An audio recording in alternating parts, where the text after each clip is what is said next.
It is my pleasure today to have a most amazing guest, Dr. Neal Barnard, who is an adjunct professor at the George Washington School of Medicine. He is the president for the Physicians Committee for Responsible Medicine.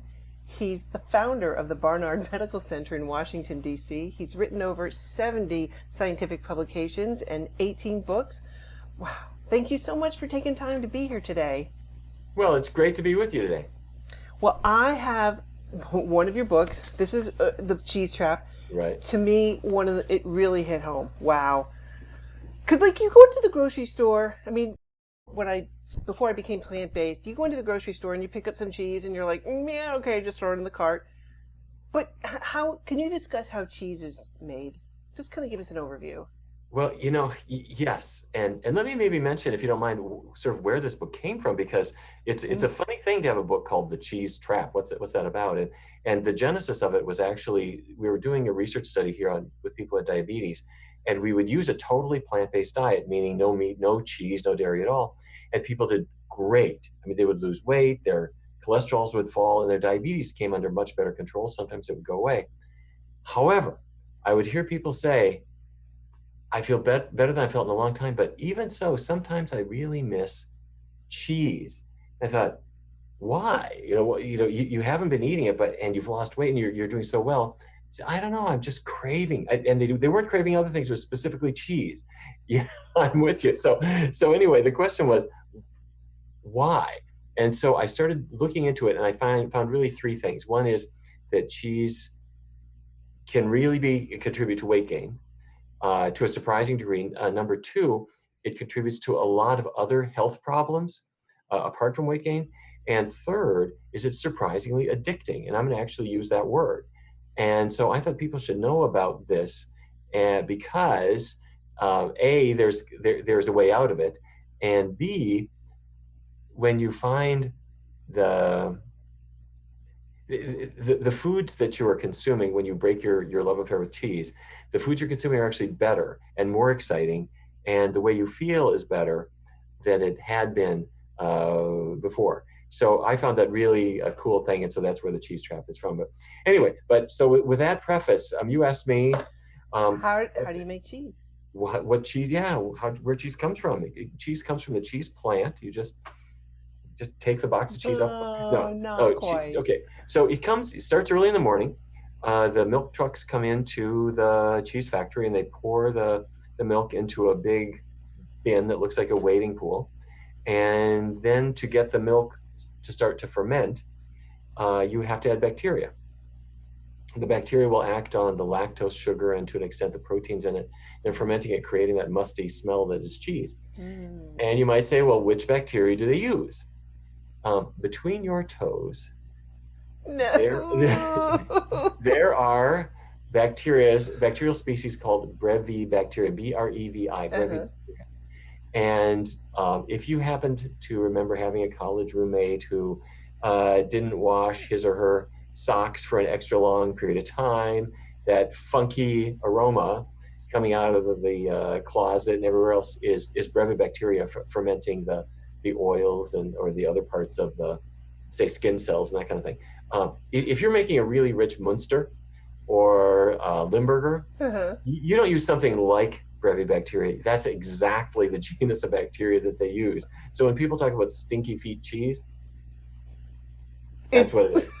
So I'm sure I've cheered you up so far already, but we're only just getting started. We're just getting started. We're just getting started. So this is the beginning of the cheese, Okay. and now, but it's still this liquid, smelly stuff, and you're stirring it with paddles, and then now I need to solidify it.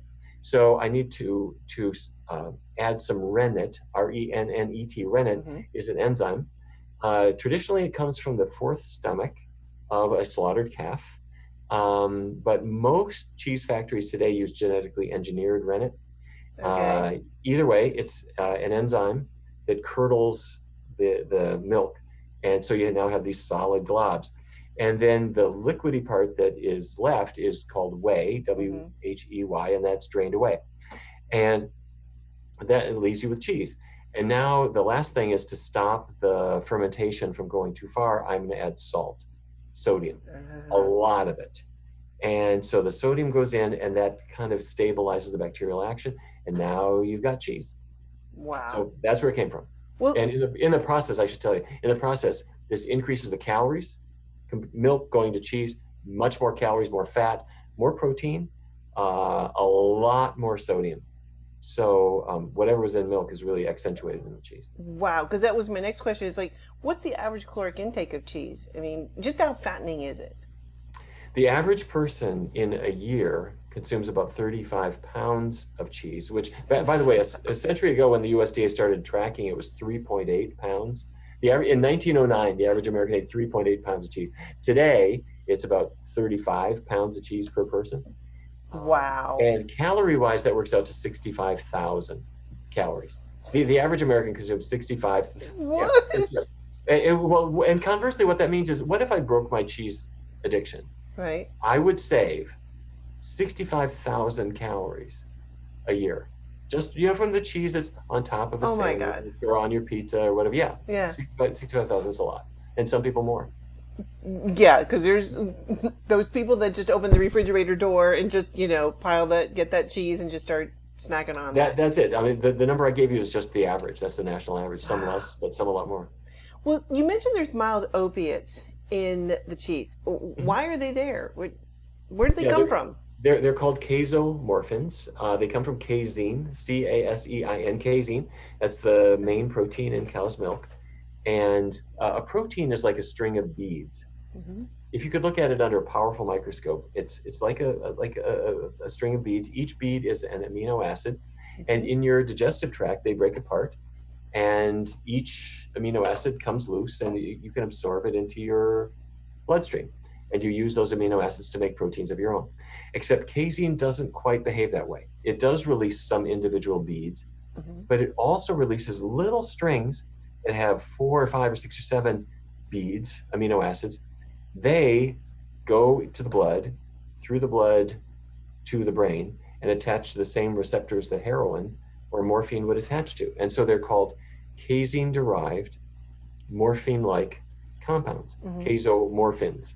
Right. And the casomorphins are opiates, the most potent. They're not as strong as morphine, obviously, but the most potent has about 1/10 the brain binding power compared with pure morphine. So it's not enough to get you arrested, but it's more than enough to get you hooked. Addicted. Why is it there? Why is it there? I don't know why it's there, but I'm gonna tell you what I think.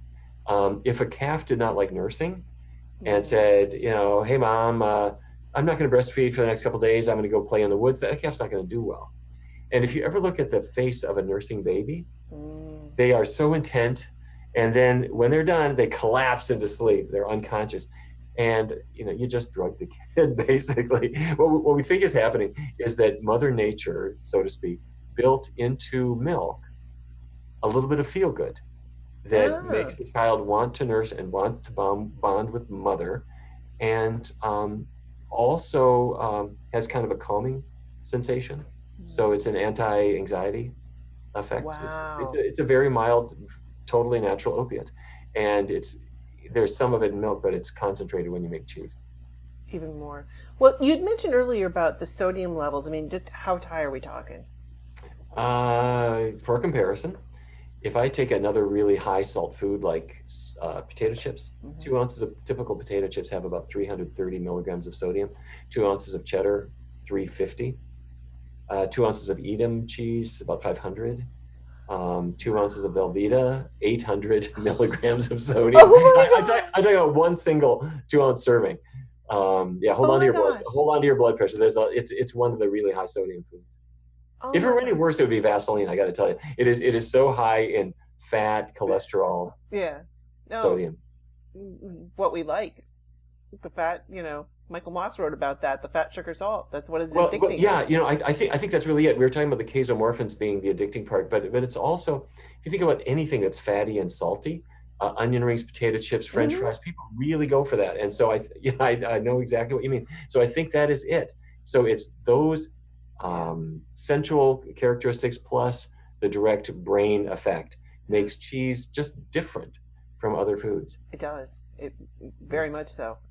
It was one of the toughest things for me to give up It really, and still, I mean, my husband, thank goodness, like when we go out at like a function, thank Right. goodness my husband like sticks right near with me, because like I'll break. I mean, I will. It's not in my house. I don't buy it.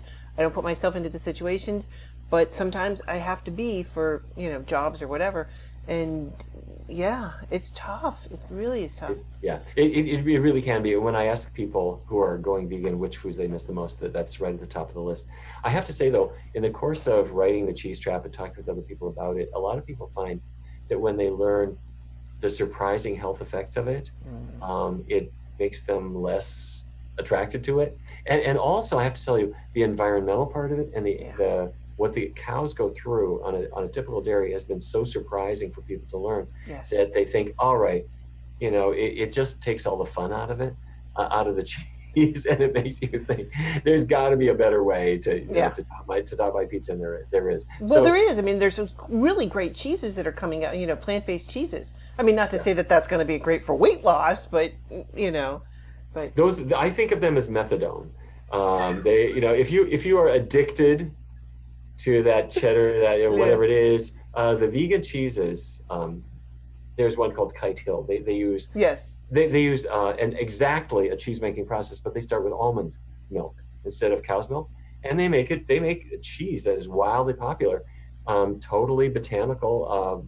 Tree Line is another one, Miyoko's is another one, and I mean they're really good, but and they're healthier, but yeah, they're not really low calorie. They're it's not cholesterol-free. a low-cal snack, no. No, they're not, and they are a snack, not a food group. Yeah. You don't want to be taking huge amounts of it. No. Well, you mentioned in the book that a lot of the cheese contains estrogens. So where are these estrogens coming from, and how is it impacting our health? This has been really the cutting edge right now, and we don't have all the answers, but let me tell you what we know. The first thing is that cows don't make milk until they have been impregnated, and then they give birth. And so on any typical dairy, the cows are impregnated every year. And they're pregnant for about 9 months, similar in duration to a human pregnancy. And then they give birth. And then after 3 months, years up, they're impregnated again. So 3/4 of their lives, these cows are pregnant. A pregnant cow makes estrogens of a variety of types. They get into the blood plasma, and then from there, they get into milk a little bit more concentrated, especially as the pregnancy reaches term. And it's only just traces, but it's just because the cows are pregnant. However, what got us worried, first of all, some researchers at Harvard did some studies on male fertility. And they showed in a couple of studies that the men consuming the most, specifically cheese, had the worst sperm counts, the worst sperm morphology, meaning the shape of the sperm, right, and impaired motility compared to guys who were avoiding the cheese. And so that raised this question of, well, it's only a trace of female hormones. Could it really affect a man's fertility? And the answer is it seems to. Is it bioaccumulative? I don't know, but I'm going to guess probably not. In other words, if you stopped eating cheese tomorrow, my guess is that your estrogen levels would go right down very quickly, unlike something like dioxin, which, by the way, may also be in dairy product. I mean, there are animal bodies accumulate a lot of toxins of various kinds, industrial toxins and others, and they often go into milk, both in cows and also in humans. A mother, a human being, will give a lot of her dioxin load to her firstborn child and somewhat less to the other kids. But anyway, so where were we? I think I got thrown off a little bit. Estrogens, we were just talking about them. Yes. All right. Okay. Oh, yes. Oh, I know what I want to tell you. I want to tell you about a California study. Affecting male fertility is one thing, but in a study with women who had breast cancer, if you have had breast cancer and you've been successfully treated, you got one thing on your mind, which is this cancer going to ever come back? Yeah, you just keep waiting for the shoe to drop. Yeah, and you're hoping it never does, and you're hoping the treatment really was fine. But what you're thinking about is there could have been a cell that escaped. It's somewhere in my body, and it could come back, or I could get another primary, or whatever. researchers in California looked at a large group of women, all treated successfully for their breast cancer, and then they tracked their food intake. And the women who consumed the most high-fat dairy, that's butter, cheese, maybe whole milk, the women who consumed the most had a 49% higher risk of dying of their cancer compared to the women who ate the least. But the most frightening part was how much. The women who had the higher risk were the women who consumed 1 or more servings a day. Just 1 or more? Correct. The women who were at the least risk were in this study was the group who consumed less than half a serving. So in other words, we are not talking about gargantuan amounts. We're talking about everyday amounts, and we're talking about people who never heard this before. And you're exercising, you're doing everything you can to keep fit, and you had no idea that these traces of hormones could affect you. You're not educated. When you go through a cancer treatment program, you're not educated in terms of what to avoid, how to change your diet. That's right. And also, people have, I think, legitimately said, there's not much estrogen in milk. I mean, it really literally is only traces. And even if it's a lot higher toward the end of the pregnancy than before, it still is small. However, what some researchers have said is, number one, we are seeing effects on male fertility and in cancer survival. Number two, your body already has all the hormones that biologically it should have. So if I'm taking my little dropper and adding a little bit more with every meal, that glass is overflowing. So let me be clear on this. I don't know where this research is ultimately going.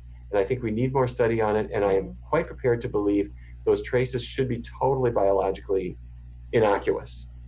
I hope that's the case. But so far, I have seen enough evidence that it's going to really make you think twice before, should I give this to my 6-year-old grandson, when we're going to the store, should he be eating cheese, or my 8-year-old granddaughter, or your spouse, or yourself, or anybody else? Because suddenly it's not just a taste. Suddenly now it's biologically active in ways that are nefarious. Wow. Well, what are some of the health-related concerns for people that do consume cheese? I mean, you talked about breast cancer, but... Yeah. Well, they come in different categories. For one, it's a very high-calorie food. And so weight gain is a big problem, particularly since a lot of the calories come from fat. The fat in cheese does not have to be transformed into very much of anything in order to add to your body fat. If you ate bread, your body has to break down the carbohydrate molecule and assemble fat out of it, and that wastes a lot of calories. But cheese fat, bingo, moment on the lips, forever on the hips. Secondly, it is the biggest. Cheese and other dairy products are the biggest source of saturated fat. That's a contributor to cholesterol problems, as well as to Alzheimer's.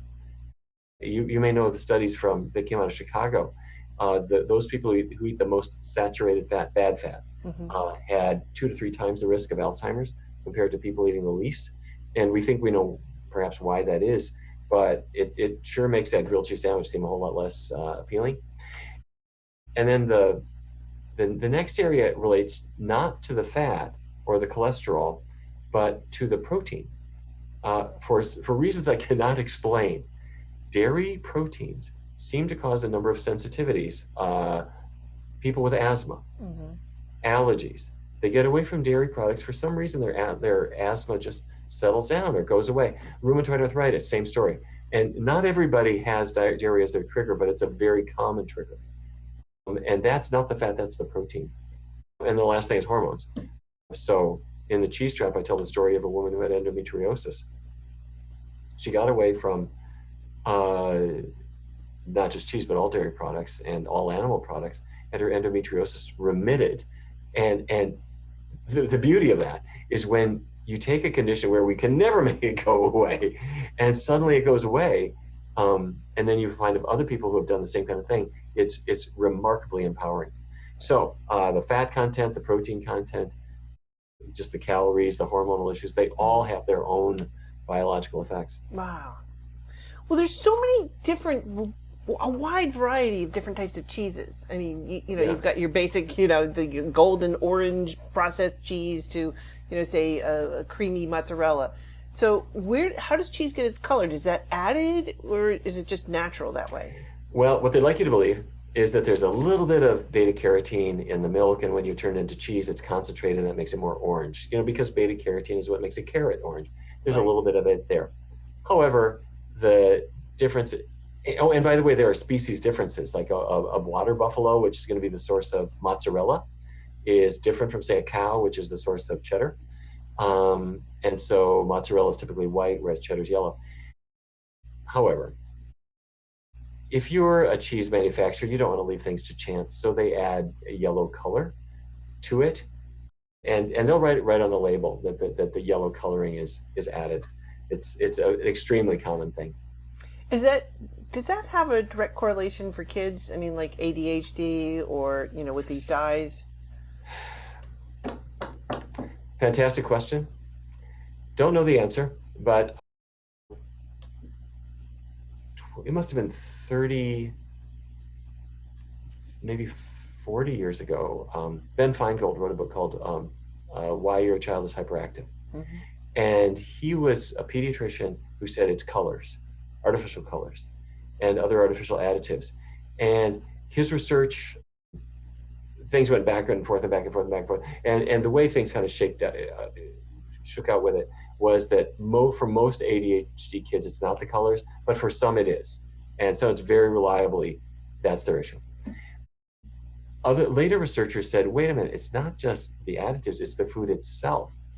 It could be the dairy itself, the dairy proteins, where for one kid it might cause asthma, for another kid the inflammatory process might involve neurological structures. And so they're saying, don't just get the colors out. So it's not just chocolate milk that's bad, Right. Or milk chocolate with yellow coating on the outside, like M&Ms or something, but it could be actually the milk proteins. And more research needs to be done, but some studies have suggested that if you go beyond the colors, it's good to get them out, but if you go further and actually have kids eating natural vegetables, fruits, whole grains, beans, really simple foods, that a lot of those kids will settle down from that score. And of course, you're taking out the sugary sodas and caffeine-laden sodas too, which your 8-year-old kid should not be having a caffeine hit. Oh my gosh, no. This one absolutely made my hair turn. You talked about the U.S. military that uses skatole for their non-lethal stink bombs. Can you connect that to cheese? Yeah, well, you said it. There are a variety of things that come from cheese, and so yes, what you said is correct. That you can get this stinky aroma from bacterial fermentation, and you can use it in a variety of harmful ways, and the U.S. military does.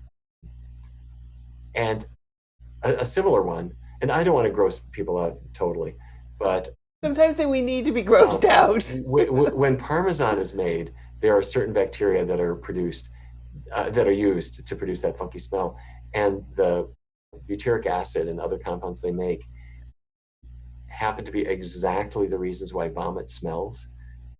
When a person throws up, it doesn't smell like what they ate. It has this putrid odor. Right. And that's because of the very same bacterial products that are used to make Parmesan. So I got to tell you, this, I know I might have been playing a little dirty here, but I put this all in the cheese trap because I wanted people to think of cheese as not just some fun thing between bread, right? But it's got a whole life of its own, and some of it's got its own weird personality. Oh my God. Well, yeah, we're going to get into a couple more of those down the road because, okay.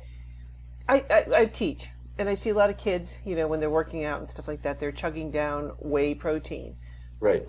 Is that good for us? I think it is one of the most brilliant things that humanity has ever done, to take whey protein and convince people to consume it.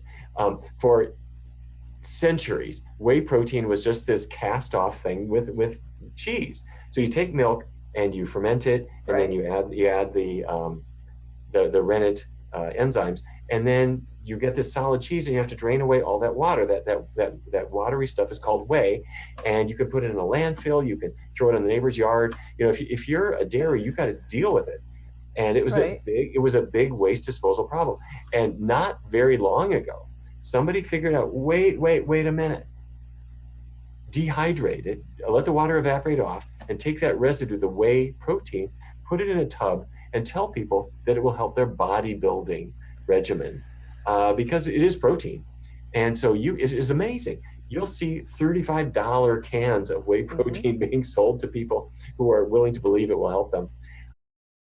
And it's just a cast off of the cheese making industry. That's all it is. So I'll take that as a no, that I, that's not good for us. no, I mean, it's first of all, you're getting all the protein you could ever need without it. Secondly, people react to proteins. We were talking about asthma earlier, but there are many, many other things, and whey protein is one of the ones that people can be sensitized to. I don't mean everyone is, but it has just been a marketing program. That's all. It is. Okay. It is not something that you need for health benefits at all. Thank you. Thank you. Yeah. I've been telling my kids this, but they don't listen. So. No, well, and they won't, because when if you tell a bodybuilder that you're going to do just as well without it, they have near religious feelings about whatever their regimen is. It's their true. their workout regimen, their food regimen, their favorite guru who says you should be eating 16 eggs a day. You know, I mean, crazy stuff. Yeah. But people will do it in search of whatever they're in search of. Nirvana. And no, you're not gonna talk them out of that until their first coronary or whatever it is that makes them realize, wait a minute, maybe it wasn't so smart to be eating it. Well, there's so many different types of cheese, you know, from cottage cheese to cream cheese, ricotta. What makes the difference? They're produced first from different animals, as we were talking about earlier. For example, I make feta, you know, and feta is not typically from a cow. So, you know, you could get feta from a sheep or a goat. And then there, as I mentioned, mozzarella comes from a buffalo. That just blows my mind. Well, it's not the buffaloes we have in Montana. It's the ones that look like a couch with those horns. And at least that's traditionally. I mean, in the U.S., they will call it mozzarella, but it might be cow direct. So it's partly species. And by the way, not every species makes milk that really works. And I got to tell you, people have tried. People have even made human breast milk cheese. Sounds creepy, but people have tried everything. And then the next question is, which bacterial cultures are you going to use? And your choice of culture will affect it. And then how long does it ferment? And for something like cottage cheese, it's still rather watery compared to a brick cheese that's really very solid. Some are aged, some are not. So something like cream cheese is relatively young and hasn't had a chance to really harden up the way maybe an old cheddar would have. So that's it. However, if the corollary question is which one is best for you, the answer is sorry. They all are kind of equal. Yeah. They're all in the same direction of not good. Well, this one, oh my God. And I'm probably not going to say it right, but queso marzu, which in Italian literally means rotting cheese. Okay. Yeah, it does. This one grossed me out. Okay. First of all, share with us what it is, how it's produced, and the bigger question is, why would anybody eat this? People are adventurous spirits. Everyone is sort of Anthony Bourdain. I don't know if you ever watched him on CNN, where he'll go to some remote area and find some wacky food that he'll put in his mouth. It's a cricket or something. Yes, this particular cheese is in Sardinia. And get on a plane, go there. And what you'll see is they take cheese and then they leave it out for a while. And flies land on it. And they lay eggs, and eggs hatch, and out comes a maggot, and another maggot, another one, and the maggots start digesting the cheese and make it into this kind of liquefied mass. And the way it is consumed is you take the cheese, maggots and all, and put it on a cracker, and then you as you're taking a bite, you hold with your other hand a card, because the maggots they can jump up to about 6 inches, and you quickly pop it in your mouth, protecting your face with this card, and you swallow it.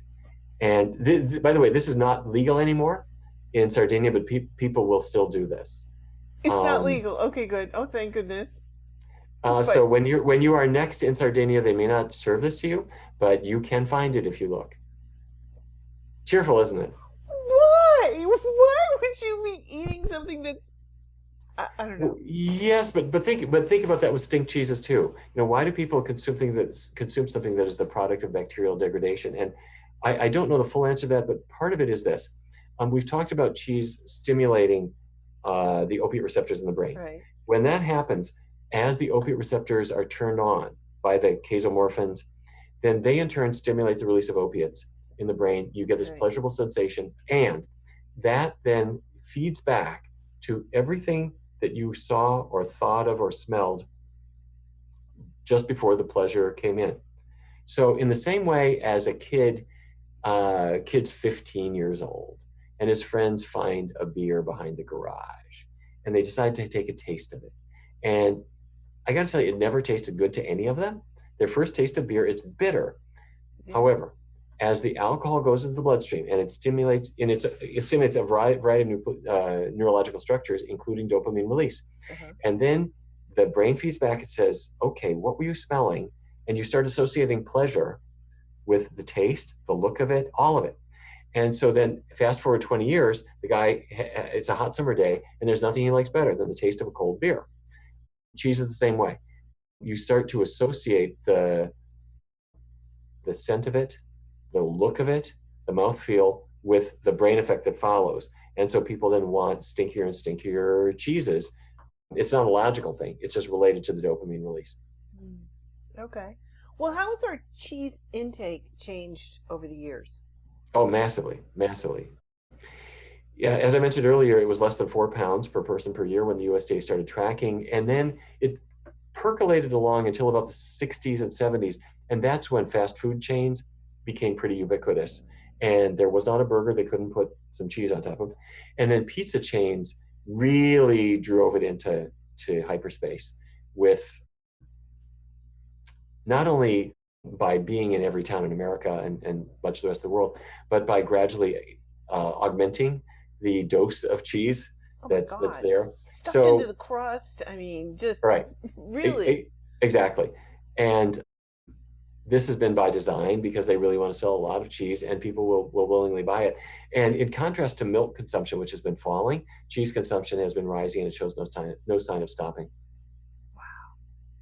Well, this has been amazing. Thank you so much for taking the time. We're going to do part 2, so stay tuned, and we're going to learn more about the cheese trap.